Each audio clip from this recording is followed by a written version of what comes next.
इस वीडियो के प्रथम भाग में हमने कुशल क्या है और अकुशल क्या है इस पर चर्चा की थी। अब हम अंगुत्तर निकाय के दुक्क निपात पाळी में देखते हैं कि इस विषय पर क्या बताया गया है। थोड़े से वाक्य चुने हैं जिन पर हम चर्चा करेंगे।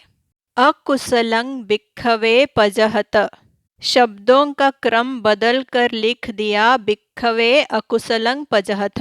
भिक्षुओं, अकुशल को त्याग दो।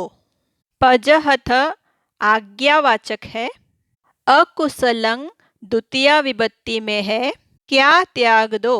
अकुशल को त्याग दो।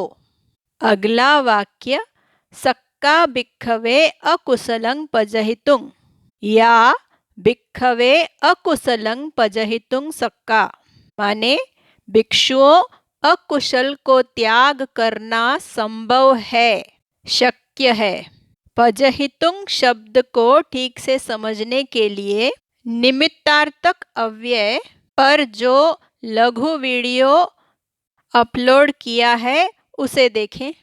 यस्माचखो भिक्खवे अकुशलं पहीनं हिताय सुखाय संवत्तति तस्माहं एवं वदामि अकुशलं भिक्खवे पजहताति। तस्माहं एवं वदामि, इसलिए मैं ऐसा कहता हूँ। भिक्षुओं, अकुशल को त्याग दो। अकुशलं भिक्खवे पजहता। अब वाक्य के शुरुआती हिस्से को पढ़ते हैं। यस्माचखो भिक्खवे अकुशलं पहीनं हिताय सुखाय संवत्तति, क्योंकि भिक्षुओं, अकुशल का त्याग तुम्हारे हित एवं सुख के लिए होगा। शब्दों को समझेंगे। यस्मा भिक्खवे, क्योंकि भिक्षुओं।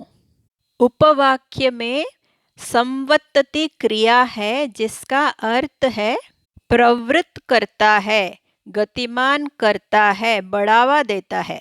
हिताय सुखाय, हित सुख के लिए। अकुशलं पहीनं, पहीन कृदंत है जिसका प्रयोग यहाँ विशेषण के रूप में किया गया है। अकुशल नपुंसक लिंग संज्ञा है।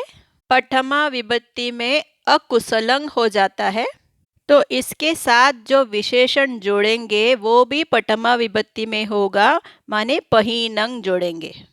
पहीन का अर्थ है त्यक्त, जो त्यागा गया है।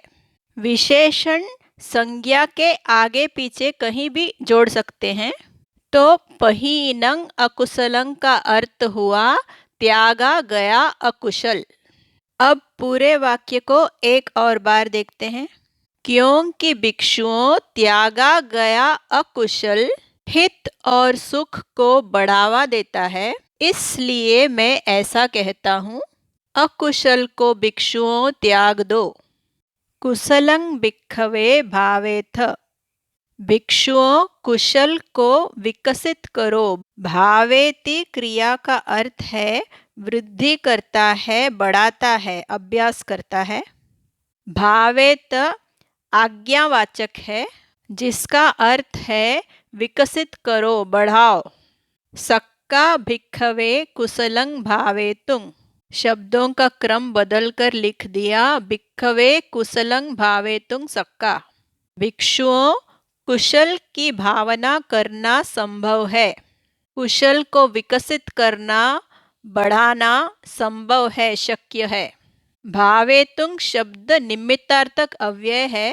जैसा कुछ समय पहले पजहितुं शब्द के बारे में कहा, उसी तरह भावेतुं शब्द को भी समझने के लिए लघु वीडियो देखें। यस्माचखो भिक्खवे कुशलं भावितं हिताय सुखाय संवत्तति तस्माहं एवं वदामि कुशलं भिक्खवे भावेथाति, क्योंकि भिक्षुओं, भावित कुशल, विकसित कुशल हित सुख को बढ़ाता है, इसलिए मैं ऐसा कहता हूँ कि कुशल को बढ़ाओ, भावित करो। हिताय सुखाय संवत्तति, हित सुख की प्राप्ति के लिए सहायक बनता है, साधक बनता है। कुशलं भावितं, कुशल संज्ञा है, भावित विशेषण है, तो भावितं कुशलं भी कह सकते हैं। भावित कुशल, विकसित कुशल, बढ़ाया गया कुशल। जैसे शुरू में बताया, कुछ वाक्यों को चुना और उन पर चर्चा की। बुद्ध वाणी को समझते हुए पाली भाषा और व्याकरण भी सीखते जा रहे हैं। पर्दे पर जो स्क्रीनशॉट देख रहे हैं वो प्रारंभिक पाली नामक पुस्तक से लिया गया है। पजहत और भावेथ मध्यम पुरुष बहुवचन है।